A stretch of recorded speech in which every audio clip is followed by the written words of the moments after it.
Fact नहीं मानते तुसीं नीरव मोदी ललित मोदी नूं? बिल्कुल फैक्ट नहीं मानता मैं। दो ही नाम ने, तीजा नाम गिना दिओ। लिस्ट तो लंबी है। अरे भाई 150 लोग डिफॉल्टर ने। अगर 150 चो 2 लोग गुजराती ने, तुसीं कह दो सारे गुजराती डिफॉल्टर ने। जनता तुसीं जाओगे, जनता भी तुहानूं सवाल तां करेगी। सब तो ज़्यादा घोटाले भी शायद तुहाडे 9 साल 10 साल चो।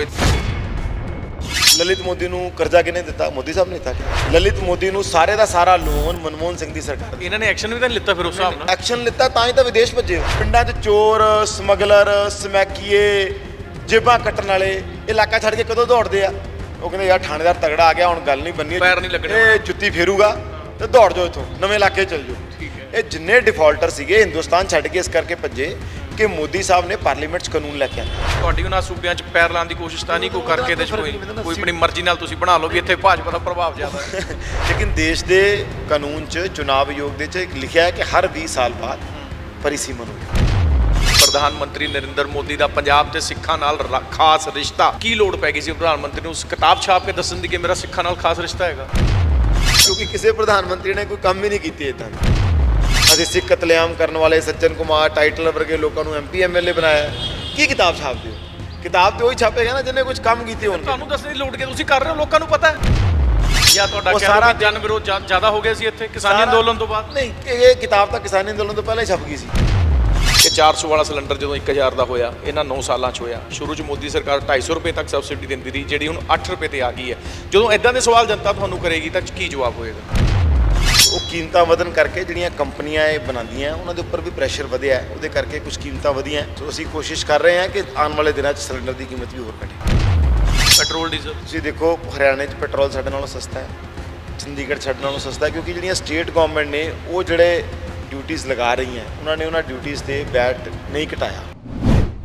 ਸੋ ਕੇਂਦਰ ਦੇ ਵਿੱਚ ਭਾਜਪਾ ਨੂੰ 9 ਸਾਲ ਪੂਰੇ ਹੋ ਗਏ ਨੇ, ਅਗਲਾ ਇੱਕ ਵਾਰਾ ਵੀ ਭਾਜਪਾ ਹੀ ਕਰੇਗੀ। ਤੇ ਆਪਾਂ ਕਹੀਏ ਤਾਂ ਇੱਕ ਦਹਾਕਾ ਜਿਹੜਾ ਹੈਗਾ ਦੇਸ਼ ਦੇ ਵਿੱਚ ਵਿਕਾਸ ਦੇ ਸਾਲ ਵਜੋਂ ਗਿਣਿਆ ਜਾ ਰਿਹਾ ਹੈਗਾ।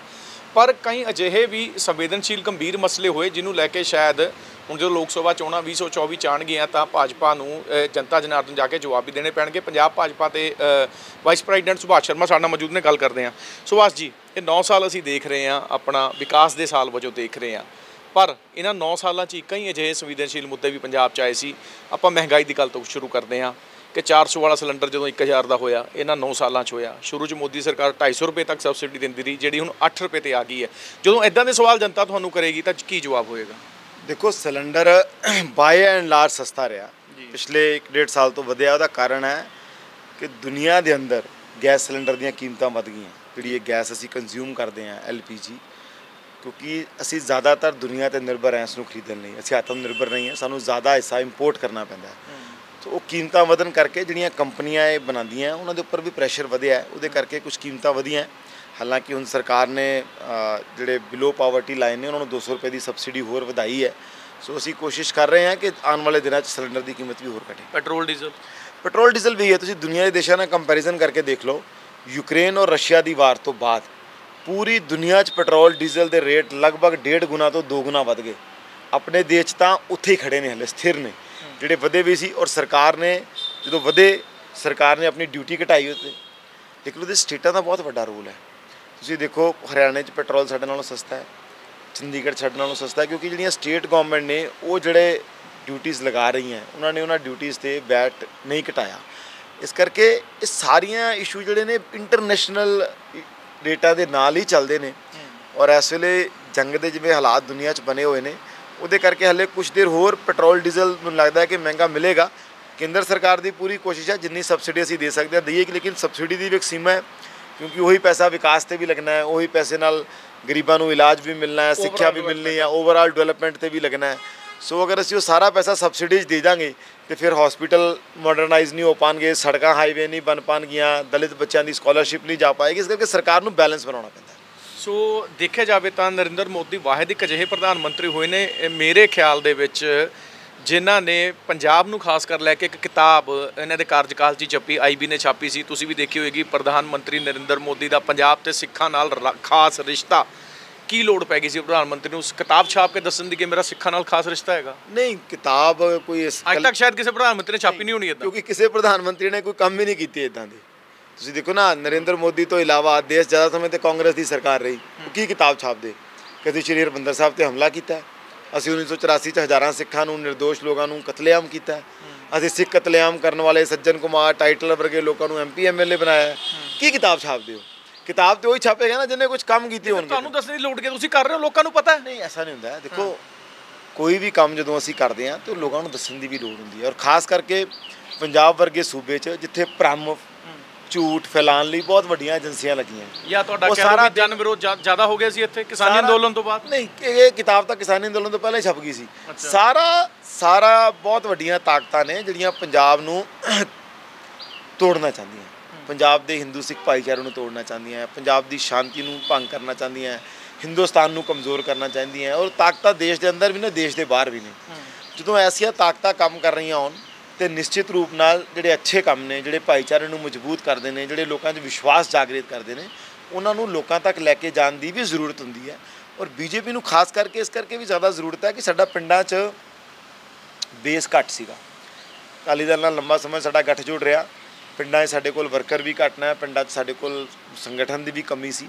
ਇਸ ਕਰਕੇ ਲੱਗਿਆ ਕਿ ਬਈ ਪੇਂਡੂ ਖੇਤਰਾਂ 'ਚ ਇਹ ਗੱਲ ਸਾਡੀ ਜ਼ਰੂਰ ਪਹੁੰਚਣੀ ਚਾਹੀਦੀ ਹੈ, ਔਰ ਪਹੁੰਚਣੀ ਚਾਹੀਦੀ ਹੈ। ਅਤੇ ਇਹ ਲਿਟਰੇਚਰ ਛਪਣਾ ਕੋਈ ਅੱਜ ਤੋਂ ਨਹੀਂ ਹੈ ਜੀ। ਲਿਟਰੇਚਰ ਤਾਂ ਹਰ ਸੰਸਥਾ ਛਾਪਦੀ ਹੈ। ਕਿਹੜੀ ਸੰਸਥਾ ਜਿਹੜੀ ਲਿਟਰੇਚਰ ਨਹੀਂ ਛਾਪਦੀ? ਹਜ਼ਾਰਾਂ ਸਾਲਾਂ ਤੋਂ ਲਿਟਰੇਚਰ ਛਪਦਾ ਪਿਆ। ਪਰ ਤਾਂ ਸਾਰੀ ਮਤਲਬ ਇੱਕ ਰਾਜਨੀਤਿਕ ਐਂਗਲ ਨਾਲ ਜੋੜ ਕੇ ਦੇਖੀ ਜਾਣ ਵਾਲੀ ਗਤੀਵਿਧੀਆਂ ਨੇ ਨਾ, ਜੋ ਉਸ ਕਿਤਾਬ 'ਚ ਲਿਖੀਆਂ ਨੇ। ਨਹੀਂ, ਮੈਨੂੰ ਇੱਕ ਗੱਲ ਦੱਸੋ, BJP ਤੇ ਹੈ ਹੀ ਰਾਜਨੀਤਿਕ ਪਾਰਟੀ ਨੇ। ਕੋਈ ਵੀ ਪੋਲੀਟੀਕਲ ਪਾਰਟੀ ਅਗਰ ਅੱਛਾ ਕੰਮ ਕਰੇਗੀ ਤਾਂ ਉਹਨੂੰ ਲੋਕਾਂ ਤੱਕ ਨਹੀਂ ਲੈ ਕੇ ਜਾਣਾ ਚਾਹੀਦਾ? ਠੀਕ ਹੈ, ਲੈ ਕੇ ਜਾਣਾ ਚਾਹੀਦਾ। ਅਗਰ ਪ੍ਰਧਾਨ ਮੰਤਰੀ ਜੀ ਨੇ ਸਿੱਖਾਂ ਲਈ, ਸਿੱਖ ਸਮਾਜ ਲਈ ਅੱਛੇ ਕੰਮ ਕੀਤੇ, ਅਸੀਂ ਉਹਦੇ 'ਚ, ਤੁਸੀਂ ਰਾਜਨੀਤੀ ਤਾਂ ਕਹੋ ਕਿ ਵੀ ਤੁਸੀਂ ਕੀਤੇ ਨਹੀਂ ਤੇ ਲਿਖਤੇ, ਜਾਂ ਤੁਸੀਂ ਭਰਮ ਫੈਲਾਇਆ, ਜਾਂ ਤੁਸੀਂ ਫੈਕਟ ਝੂਠੇ ਦਿੱਤੇ। ਇੱਕ ਵੀ ਸ਼ਬਦ ਐਸਾ ਨਹੀਂ ਹੈ ਜਿਹੜਾ ਹੋਇਆ ਨਹੀਂ ਸੀ। ਠੀਕ ਹੈ, ਜੋ ਕੁਝ ਕੀਤਾ ਉਹੀ ਲਿਖਿਆ, ਉਹੀ ਲੋਕਾਂ ਤੱਕ ਲੈ ਕੇ ਗਏ, ਹੋਰ ਵੀ ਲੈ ਕੇ ਜਾਵਾਂਗੇ। ਸਾਡੇ ਅੱਛੇ ਕੰਮ ਹੈ, ਲੋਕਾਂ ਤੱਕ ਕਿਉਂ ਨਹੀਂ ਲੈ ਕੇ ਜਾਵਾਂਗੇ? ਬਿਲਕੁਲ ਠੀਕ ਹੈ। ਓਵਰਆਲ ਇੱਕ ਆਪਾਂ ਦੇਖੀਏ, ਇਹਨੂੰ ਇਤਫਾਕ ਕਹੀਏ, ਸੰਯੋਗ ਕਹੀਏ ਕਿ ਜਿੰਨੇ ਵੱਡੇ ਘੁਟਾਲੇ ਗਿਣੇ ਜਾਂਦੇ ਆ ਉਹ ਜ਼ਿਆਦਾਤਰ ਕਰਨ ਵਾਲੇ ਗੁਜਰਾਤੀ ਸੀ ਜਾਂ ਮੋਦੀ ਸਰਨੇਮ ਵਾਲੇ ਸੀ, ਲਲਿਤ ਮੋਦੀ, ਨੀਰਵ ਮੋਦੀ, ਹੋਰ ਵੀ ਜਿੰਨੇ ਕਹੇ ਜਾ ਰਹੇ ਸੀ। ਇਹ ਵੀ ਜਦੋਂ ਹੁਣ ਜਨਤਾ 'ਚ ਤੁਸੀਂ ਜਾਓਗੇ, ਜਨਤਾ ਇਹ ਵੀ ਤੁਹਾਨੂੰ ਸਵਾਲ ਤਾਂ ਕਰੇਗੀ। ਸਭ ਤੋਂ ਜ਼ਿਆਦਾ ਘੁਟਾਲੇ ਵੀ ਸ਼ਾਇਦ ਤੁਹਾਡੇ 9 ਸਾਲਾਂ 10 ਸਾਲਾਂ 'ਚ ਹੋਏ, 2 ਦਹਾਕਿਆਂ ਦੇ ਕਾਰਜਕਾਲ 'ਚ ਹੋਏ, 1 ਦਹਾਕੇ ਦੇ, ਜਾਂ ਫਿਰ ਆਪਣਾ ਹੋਰ ਕਈ ਗਤੀਵਿਧੀਆਂ ਦੇ ਜ਼ਿੰਮੇਵਾਰ ਵੀ ਭਾਜਪਾ ਹੀ ਰਹੀ। ਮੈਨੂੰ ਲੱਗਦਾ ਕਿ ਸਭ ਤੋਂ ਪਹਿਲਾਂ ਤਾਂ ਸਾਨੂੰ ਆਪਣੀ ਮਾਨਸਿਕਤਾ ਬਦਲਣ ਦੀ ਲੋੜ ਹੈ। ਅਸੀਂ ਵੀ WhatsApp ਦੇ ਗਿਆਨ ਤੋਂ ਕਿਸੇ ਇੱਕ ਸਟੇਟ ਨੂੰ, ਕਿਸੇ ਕਮਿਊਨਿਟੀ ਨੂੰ ਬਦਨਾਮ ਕਰਨ ਲੱਗ ਜਾਂਦੇ ਹਾਂ। ਫੈਕਟ ਨਹੀਂ ਮੰਨਦੇ ਤੁਸੀਂ ਨੀਰਵ ਮੋਦੀ, ਲਲਿਤ ਮੋਦੀ ਨੂੰ? ਬਿਲਕੁਲ ਫੈਕਟ ਨਹੀਂ ਮੰਨਦਾ ਮੈਂ। 2 ਹੀ ਨਾਮ ਨੇ, ਤੀਜਾ ਨਾਮ ਗਿਣਾ ਦਿਓ। ਲਿਸਟ ਤਾਂ ਲੰਬੀ ਹੈ। ਅਰੇ ਭਾਈ, 150 ਲੋਕ ਡਿਫਾਲਟਰ ਨੇ। ਅਗਰ 150 ਚੋਂ 2 ਲੋਕ ਗੁਜਰਾਤੀ ਨੇ, ਤੁਸੀਂ ਕਹੋ ਸਾਰੇ ਗੁਜਰਾਤੀ ਡਿਫਾਲਟਰ ਨੇ? ਗੁਜਰਾਤ ਦੇ ਲੋਕ ਦੁਨੀਆ ਜਾ ਕੇ ਨਾ ਗੱਲ ਇਹ ਨਹੀਂ ਕਿ ਡਿਫਾਲਟਰ ਸਾਰੇ ਨੇ, ਗੱਲ ਇਹ ਵੀ ਇਹਨਾਂ ਨੂੰ ਸ਼ੈਲਟਰ, ਇਹਨਾਂ ਨੂੰ ਬਚਾਉਣ ਦੀ ਗੱਲ ਦੱਸਦਾ ਨਾ। ਲਲਿਤ ਮੋਦੀ ਨੂੰ ਕਰਜ਼ਾ ਕਿਹਨੇ ਦਿੱਤਾ? ਮੋਦੀ ਸਾਹਿਬ ਨੇ ਦਿੱਤਾ। ਕਿਆ ਲਲਿਤ ਮੋਦੀ ਨੂੰ ਸਾਰੇ ਦਾ ਸਾਰਾ ਲੋਨ ਮਨਮੋਹਨ ਸਿੰਘ ਦੀ ਸਰਕਾਰ, ਇਹਨਾਂ ਨੇ ਐਕਸ਼ਨ ਵੀ ਤਾਂ ਲਿੱਤਾ? ਫਿਰ ਉਸ ਹਿਸਾਬ ਨਾਲ ਐਕਸ਼ਨ ਲਿੱਤਾ ਤਾਂ ਹੀ ਤਾਂ ਵਿਦੇਸ਼ ਭੱਜੇ ਹੋ। ਅੱਜ ਤੱਕ ਜਿਹੜੇ ਲੋਕ ਇਸ ਤਰ੍ਹਾਂ ਦੀਆਂ ਗਤੀਵਿਧੀਆਂ ਕਰਦੇ ਸੀ ਉਹ ਹਿੰਦੁਸਤਾਨ 'ਚ ਹੀ ਰਹਿੰਦੇ ਸੀ, ਬੈਂਕਾਂ ਦੇ ਪੈਸੇ ਵੀ ਲੁੱਟਦੇ ਸੀ, ਆਰਾਮ ਪ੍ਰਸਤੀ ਨਾਲ ਐਸ਼ ਪ੍ਰਸਤੀ ਨਾਲ ਰਹਿੰਦੇ ਸੀ। ਚੋਰ ਕਦੋਂ ਭੱਜਦਾ ਹੈ ਇਲਾਕਾ ਛੱਡ ਕੇ? ਜਦੋਂ ਲੱਗਦਾ ਕਿ ਮੇਰਾ, ਜਦੋਂ ਥਾਣੇਦਾਰ ਤਗੜਾ ਆ ਜਾਂਦਾ, ਪੈਰ ਜਦੋਂ ਉਖੜ ਜਾਂਦਾ, ਜਦੋਂ ਥਾਣੇਦਾਰ ਤਗੜਾ ਆ ਜਾਂਦਾ। ਠੀਕ ਹੈ, ਆਪਾਂ ਦੇਸੀ ਗੱਲ ਕਰ ਲਈਏ। ਠੀਕ ਹੈ, ਪਿੰਡਾਂ 'ਚ ਚੋਰ, ਸਮਗਲਰ, ਸਮੈਕੀਏ, ਜੇਬਾਂ ਕੱਟਣ ਵਾਲੇ ਇਲਾਕਾ ਛੱਡ ਕੇ ਕਦੋਂ ਦੌੜਦੇ ਆ? ਉਹ ਕਹਿੰਦੇ ਯਾਰ ਥਾਣੇਦਾਰ ਤਗੜਾ ਆ ਗਿਆ, ਹੁਣ ਗੱਲ ਨਹੀਂ ਬੰਨੀ, ਪੈਰ ਨਹੀਂ ਲੱਗਣੇ, ਇਹ ਜੁੱਤੀ ਫੇਰੂਗਾ ਤੇ ਦੌੜ ਜਾਓ ਇੱਥੋਂ, ਨਵੇਂ ਇਲਾਕੇ ਚਲ ਜਾਓ। ਠੀਕ ਹੈ, ਇਹ ਜਿੰਨੇ ਡਿਫਾਲਟਰ ਸੀਗੇ ਹਿੰਦੁਸਤਾਨ ਛੱਡ ਕੇ ਇਸ ਕਰਕੇ ਭੱਜੇ ਕਿ ਮੋਦੀ ਸਾਹਿਬ ਨੇ ਪਾਰਲੀਮੈਂਟ 'ਚ ਕਾਨੂੰਨ ਲੈ ਕੇ ਆਂਦਾ, ਇਨਸੋਲਵੈਂਸੀ ਬੈਂਕ ਦਾ ਕਾਨੂੰਨ ਆਇਆ। ਸਜ਼ਾ ਹੀ ਕੁਛ ਨਹੀਂ ਸੀ ਜੀ ਪਹਿਲਾਂ, ਇਸ ਕਰਕੇ ਕਰੀ ਜਾਂਦੇ ਸੀ। ਸਜ਼ਾਵਾਂ ਸਖਤ ਕੀਤੀਆਂ, ਟਰਾਇਲ ਦੀ ਲਿਮਿਟ ਫਿਕਸ ਕੀਤੀ। ਜਦੋਂ ਹੁਣ ਲੱਗਿਆ ਕਿ ਐਡਾ ਸਖਤ ਕਾਨੂੰਨ ਆ ਗਿਆ ਹੈ, ਜੇ ਹੁਣ ਫੜੇ ਗਏ ਤਾਂ ਜੇਲ੍ਹ 'ਚੋਂ ਬਾਹਰ ਨਹੀਂ ਆਉਂਦੇ, ਦੌੜ ਕੇ ਦੇ ਛੱਡ ਕੇ, ਔਰ ਉਹਨਾਂ ਦੇ ਪੈਸਿਆਂ ਦੀ ਰਿਕਵਰੀਆਂ ਚੱਲ ਰਹੀਆਂ। ਠੀਕ ਹੈ, ਚਾਹੇ ਉਹ ਨੀਰਵ ਮੋਦੀ ਹੈ, ਚਾਹੇ ਉਹ ਲਲਿਤ ਮੋਦੀ ਹੈ, ਇਹ ਸਾਰੇ ਵਿਚਾਰੇ, ਇਹਨਾਂ ਦੀਆਂ ਪ੍ਰਾਪਰਟੀਆਂ ਕੁਰਕ ਹੋ ਰਹੀਆਂ, ਇਹਨਾਂ ਦੇ ਪੈਸਿਆਂ ਦੀਆਂ ਰਿਕਵਰੀਆਂ ਚੱਲ ਰਹੀਆਂ। ਜਿੰਨੇ ਡਿਫਾਲਟਰ ਸੀਗੇ, ਔਰ ਇਹਨਾਂ ਸਾਰਿਆਂ ਨੂੰ ਹਿੰਦੁਸਤਾਨ ਵਾਪਸ ਲੈ ਕੇ ਆਉਣ ਲਈ ਵੀ ਕਾਨੂੰਨ ਸੰਸ਼ੋਧਿਤ ਕੀਤਾ ਹੈ। ਚਲੋ, ਇਸ ਕਰਕੇ ਮੋਦੀ ਸਾਹਿਬ ਦੇ ਰਾਜ 'ਚ ਕੋਈ ਚੋਰ, ਚੱਕਾ, ਲੁਟੇਰਾ ਟਿਕ ਨਹੀਂ ਸਕਦਾ। ਜੰਤਰ ਮੰਤਰ ਦੀ ਗੱਲ ਕਰ ਲਈ, ਇਹ ਪਹਿਲਵਾਨਾਂ ਦਾ ਪ੍ਰਦਰਸ਼ਨ ਕੀ ਮਜਬੂਰੀ ਲੱਗਦੀ ਹੈ ਬ੍ਰਿਜ ਭੂਸ਼ਣ ਸਿੰਘ ਤੇ ਐਕਸ਼ਨ ਨਾ ਹੋ ਪਾਉਣਾ? ਨਹੀਂ, ਬ੍ਰਿਜ ਭੂਸ਼ਣ ਸਿੰਘ ਕੋਈ ਚੀਜ਼ ਹੀ ਨਹੀਂ ਹੈ। ਬ੍ਰਿਜ ਭੂਸ਼ਣ ਸਿੰਘ ਤੇ ਐਕਸ਼ਨ ਹੋਇਆ ਵੀ ਹੈ, ਹੋਰ ਵੀ ਹੋਏਗਾ, ਲੇਕਿਨ ਸਵਾਲ ਇਹ ਹੈ ਕਿ ਐਕਸ਼ਨ ਤੇ ਦੇਸ਼ ਦੇ ਕਾਨੂੰਨ ਦੇ ਹਿਸਾਬ ਨਾਲ ਹੀ ਹੋਏਗਾ। ਦੇਸ਼ ਦੇ ਕਾਨੂੰਨ ਨੇ, ਦੇਸ਼ ਦੇ ਸੰਵਿਧਾਨ ਨੇ ਇੱਕ ਗੱਲ ਕਹੀ ਕਿ ਕਿਸੇ ਵੀ ਵਿਅਕਤੀ ਤੇ ਰੋਪ ਲੱਗਦੇ ਆ ਤਾਂ ਉੱਤੇ ਜਾਂਚ ਹੋਣੀ ਹੈ ਜੀ। ਬਿਨਾਂ ਜਾਂਚ ਹੋਏ ਤਾਂ ਸੂਲੀ ਤੇ ਨਹੀਂ ਚੜਾ ਸਕਦੇ। ਬਿਲਕੁਲ ਠੀਕ। ਕੋਰਟ 'ਚ ਵੀ ਕੋਈ ਕੇਸ ਜਾਂਦਾ ਹੈ, ਈਵਨ ਕਈ ਵਾਰੀ ਓਪਨ ਐਂਡ ਸ਼ਟ ਕੇਸ ਹੁੰਦੇ ਆ, ਵੀਡੀਓ ਆਈ ਹੁੰਦੀ ਹੈ, ਬੰਦੇ ਨੇ ਗੋਲੀ ਮਾਰ ਕੇ ਕਿਸੇ ਨੂੰ ਮਾਰਤਾ, ਤਾਂ ਵੀ ਕੋਰਟ 'ਚ ਟਰਾਇਲ ਹੁੰਦਾ ਹੈ। ਤਾਂ ਵੀ ਮੌਕਲ ਨੂੰ ਆਪਣੀ ਗੱਲ ਰੱਖਣ ਲਈ ਵਕੀਲ ਦਿੱਤਾ ਜਾਂਦਾ ਹੈ ਔਰ ਇੰਨਾ ਵੀ ਦਿੱਤਾ ਜਾਂਦਾ ਕਿ ਜੋ ਪੈਸੇ ਨਹੀਂ ਖਰਚਦਾ ਕੋਰਟ ਉਹਨੂੰ ਵਕੀਲ ਦੇ ਦਿੰਦੀ ਹੈ। ਠੀਕ ਹੈ। ਦੇਸ਼ ਦੇ ਸੰਵਿਧਾਨ ਨੇ ਇਹ ਸਿਸਟਮ ਬਣਾਇਆ ਹੈ। ਇਹਨਾਂ ਨੇ ਕਿਹਾ ਜੀ ਜਾਂਚ ਕਰਾਓ, ਅਸੀਂ ਜਾਂਚ ਕਮੇਟੀ ਬਣਾਤੀ, ਸਾਰੇ ਅੱਛੇ ਇੰਟਰਨੈਸ਼ਨਲ ਖਿਡਾਰੀ ਜਾਂਚ ਕਮੇਟੀ 'ਚ ਰੱਖੇ, ਉਹਨਾਂ ਦੀ ਰਿਪੋਰਟ ਆ ਗਈ, ਇਹਨਾਂ ਨੇ ਕਿਹਾ ਜੀ ਸਾਡੀ ਰਿਪੋਰਟ ਨਾਲ ਸਹਿਮਤੀ ਨਹੀਂ ਹੈ, ਸਰਕਾਰ ਨੇ ਕਿਹਾ ਕੋਈ ਨਹੀਂ ਨਵੀਂ ਕਮੇਟੀ ਬਣਾ ਲਓ, ਨਾਮ ਦੇ ਦਿਓ। ਲੇਕਿਨ ਅਲਟੀਮੇਟਲੀ ਕੋਈ ਆਰੋਪ ਲੱਗਿਆ ਔਰ ਆਰੋਪ ਵੀ 10 ਸਾਲ ਪਹਿਲਾਂ ਦਾ ਹੈ, 10 ਸਾਲ ਪਹਿਲਾਂ ਦੀ ਕਿਸੇ ਘਟਨਾ ਦਾ ਆਰੋਪ ਹੈ ਤੇ ਆਖਰ ਉਹਦੀ ਜਾਂਚ ਤੇ ਹੋਣੀ ਬਣਦੀ ਹੈ ਨਾ। ਤੁਸੀਂ ਕਿਸੇ ਵਿਅਕਤੀ ਨੂੰ ਸੂਲੀ ਤੇ ਤਾਂ ਨਹੀਂ ਚੜਾ ਸਕਦੇ ਬਿਨਾਂ ਜਾਂਚ ਕੀਤੇ। ਅਸੀਂ ਤਾਂ ਇਹੀ ਕਹਿ ਰਹੇ ਹਾਂ ਕਿ ਜਾਂਚ ਹੋਣ ਦਿਓ ਔਰ 2 FIR ਹੋ ਵੀ ਚੁੱਕੀਆਂ ਉੱਤੇ ਜੀ। FIR ਹੋਣ ਦੇ ਬਾਅਦ ਵੀ ਜਾਂਚ ਉਹਨਾਂ ਦੀ ਚੱਲ ਰਹੀ ਗ੍ਰਿਫਤਾਰੀ ਹੋਣ ਲਈ, ਲੇਕਿਨ ਤੁਸੀਂ ਸਮੇਂ ਹੀ ਨਹੀਂ ਦਿਓਗੇ ਤੇ ਦੇਸ਼ ਦਾ ਕਾਨੂੰਨ ਤਾਂ ਦੇਖੋ, ਕਾਨੂੰਨ ਕੁਝ ਨਹੀਂ ਦੇਖਦਾ। ਤੁਸੀਂ ਧਰਨਾ ਲਾ ਸਕਦੇ ਹੋ, ਤੁਹਾਨੂੰ ਲੋਕਤੰਤਰ ਨੇ ਅਧਿਕਾਰ ਦਿੱਤਾ, ਪੋਲੀਟੀਕਲ ਪਾਰਟੀਆਂ ਉੱਥੇ ਆ ਕੇ ਪੋਲੀਟਿਕਸ ਕਰ ਸਕਦੀਆਂ, ਬਟ ਕਾਨੂੰਨ ਨੇ ਤਾਂ ਆਪਣਾ ਸਮੇਂ ਲੈਣਾ ਹੈ ਜੀ, ਕਾਨੂੰਨ ਨੇ ਤਾਂ ਆਪਣੇ ਹਿਸਾਬ ਨਾਲ ਹੀ ਚੱਲਣਾ ਹੈ।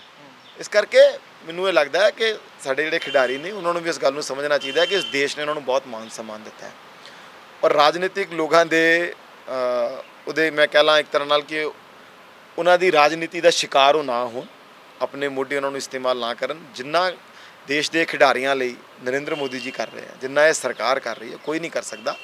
ਮੈਨੂੰ ਉਮੀਦ ਹੈ ਕਿ ਇਸ ਇਸ਼ੂ ਦਾ ਵੀ, ਇਸ ਮਸਲੇ ਦਾ ਵੀ ਬਹੁਤ ਜਲਦੀ ਅੱਛਾ ਸੁਖਾਵਾਂ ਹੱਲ ਨਿਕਲੇਗਾ, ਸਭ ਦੀ ਸੰਤੁਸ਼ਟੀ ਹੋਏਗੀ। 534 ਸਾਂਸਦ ਆਪਣੇ ਦੇਸ਼ 'ਚ ਹੈਗੇ ਨੇ, ਹੁਣ ਚਰਚਾ ਹੈਗੀ ਵੀ ਸ਼ਾਇਦ 888 ਹੋ ਜਾਣਗੇ, ਪੰਜਾਬ ਦੇ ਵਿੱਚ ਵੀ 13 ਤੋਂ 20 ਸੀਟਾਂ ਹੋ ਜਾਣਗੀਆਂ। ਕੀ ਭਾਜਪਾ ਆਪਣਾ ਜਨ ਆਧਾਰ ਵਧਾਉਣ ਦੇ ਲਈ ਇਸ ਤਰ੍ਹਾਂ ਕਰਨ ਜਾ ਰਹੀ ਹੈ, ਪਰ ਚੇਂਜ ਹੋ ਰਿਹਾ? ਨਹੀਂ, ਉਹ ਤਾਂ ਹਰ 20 ਸਾਲ ਬਾਅਦ ਚੇਂਜ ਹੁੰਦੀ। ਦੇਖੋ ਦੇਸ਼ ਦੀ ਪੋਪੂਲੇਸ਼ਨ ਦੇ ਹਿਸਾਬ ਨਾਲ ਸੀਟਾਂ ਵੱਧਦੀਆਂ, ਪਹਿਲਾਂ 400 ਕੁ ਸੀਟਾਂ ਹੁੰਦੀਆਂ ਸੀ, ਹੁਣ ਅੱਜ 543 ਸੀਟਾਂ। ਤੁਹਾਡੀ ਉਹਨਾਂ ਸੂਬਿਆਂ 'ਚ ਪੈਰ ਲਾਉਣ ਦੀ ਕੋਸ਼ਿਸ਼ ਤਾਂ ਨਹੀਂ ਕੋਈ ਕਰਕੇ ਇਹਦੇ 'ਚ ਕੋਈ ਆਪਣੀ ਮਰਜ਼ੀ ਨਾਲ ਤੁਸੀਂ ਬਣਾ ਲਓ ਵੀ ਇੱਥੇ ਭਾਜਪਾ ਦਾ ਪ੍ਰਭਾਵ ਜ਼ਿਆਦਾ ਹੈ? ਐਸਾ ਹੈ ਕਿ ਪਰਿਸੀਮਨ ਹੁੰਦਾ ਹੈ। ਹਾਂ, ਪਰਿਸੀਮਨ। ਆ ਹੁਣ ਆਮ ਆਦਮੀ ਪਾਰਟੀ ਵਾਲੇ ਵਾਰਡਬੰਦੀ ਕਰ ਰਹੇ ਆ, ਹਾਲਾਂਕਿ ਪਿਛਲੇ ਸਾਲ ਹੀ ਹੋਈ ਸੀ, ਫਿਰ ਦੁਬਾਰਾ ਕਰਨ ਲੱਗ ਗਏ।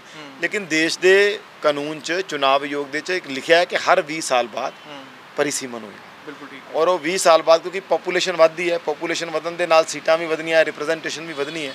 ਸੋ 2026 'ਚ ਸ਼ਾਇਦ ਉਹ ਡਿਊ ਹੈ ਔਰ 2026 'ਚੋਂ ਸਾਰਾ ਪ੍ਰੋਸੈਸ ਸ਼ੁਰੂ ਹੋਏਗਾ, ਪੂਰੇ ਦੇਸ਼ 'ਚ ਹੋਏਗਾ।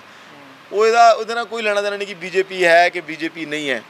ਦੇਸ਼ ਦੀ ਆਬਾਦੀ ਦੇ ਹਿਸਾਬ ਨਾਲ ਜੋ ਆਬਾਦੀ ਵੱਧ ਰਹੀ ਹੈ, ਸੀਟਾਂ ਵੀ ਵਧਣਗੀਆਂ ਹੀ, ਉਹਦੇ ਹਿਸਾਬ ਨਾਲ ਸਾਰਾ ਹੋਏਗਾ, ਸਭ ਪਾਰਟੀਆਂ ਲਈ ਯਕੀਨਨ। ਅੱਛਾ, ਹੁਣ 24 ਦੇ ਵਿੱਚ ਜਦੋਂ 13 ਸੀਟਾਂ ਤੁਸੀਂ ਆਪਣੇ ਉਮੀਦਵਾਰ ਖੜੇ ਕਰਨੇ ਹੀ ਹੈ, ਤੁਹਾਨੂੰ ਵੀ ਆਪਣੇ ਪੈਰ ਜਮਾਉਣ ਲਈ ਕਾਫੀ ਮਿਹਨਤ ਮੁਸ਼ੱਕਤ ਕਰਨੀ ਪਏਗੀ? ਨਹੀਂ, ਕਿਉਂ ਨਹੀਂ ਕਰਨੀ ਪਏਗੀ। ਔਰ ਸਾਡੀ ਪਾਰਟੀ ਤਾਂ ਮਿਹਨਤ ਕਰਨ ਤੋਂ ਘਬਰਾਉਂਦੀ ਨਹੀਂ ਹੈ। ਸਾਡਾ ਤਾਂ ਪ੍ਰਧਾਨ ਮੰਤਰੀ 10 ਸਾਲ ਤੋਂ ਪ੍ਰਧਾਨ ਮੰਤਰੀ ਹੈ, ਫਿਰ ਵੀ ਉਨੀ ਹੀ ਮਿਹਨਤ ਕਰਦਾ ਹੈ, ਉਹ ਛੁੱਟੀ ਮਨਾਉਣ ਨਹੀਂ ਜਾਂਦਾ। ਠੀਕ ਹੈ। ਉਹ ਤਾਂ ਲਗਾਤਾਰ ਦਿਨ ਰਾਤ ਕੰਮ ਕਰਦਾ ਹੈ। ਸਾਡੇ ਅਮਿਤ ਸ਼ਾਹ ਜੀ, ਸਾਡੇ ਨੱਡਾ ਜੀ, ਸਾਡੇ ਅਸ਼ਵਨੀ ਜੀ, ਸਾਡੀ ਤਾਂ ਪਾਰਟੀ ਦਾ USP ਸਾਡੀ ਮਿਹਨਤ ਹੈ।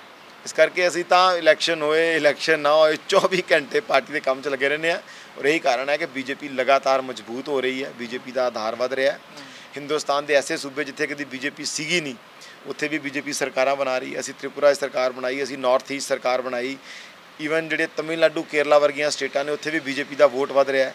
ਪੰਜਾਬ 'ਚ ਅਸੀਂ ਭਾਈਵਾਲ ਤੋਂ ਅਲੱਗ ਹੋਏ ਹਾਂ, ਸਾਡਾ ਵੋਟ ਵੱਧ ਰਿਹਾ ਹੈ, ਅੱਜ 15% 'ਤੇ ਆ। ਤੁਸੀਂ ਦੇਖਣਾ ਜਲਦੀ ਬੀਜੇਪੀ ਸੱਤਾ 'ਚ ਆਏਗੀ। ਇਹ ਸਾਡੀ ਮਿਹਨਤ ਦਾ ਹੀ ਸਦਕਾ ਹੈ ਔਰ ਖੂਬ ਮਿਹਨਤ ਕਰਾਂਗੇ।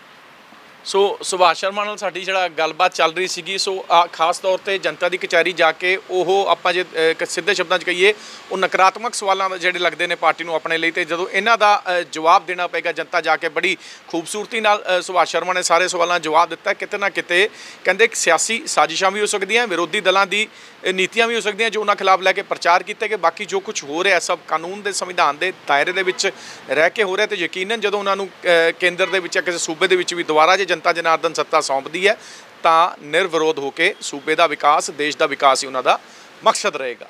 ਵਿਜੇ ਮੋਹਨ ਦੇ ਨਾਲ ਬਲਜੀਤ ਮਰਵਾਹਾ, ਚੰਡੀਗੜ੍ਹ।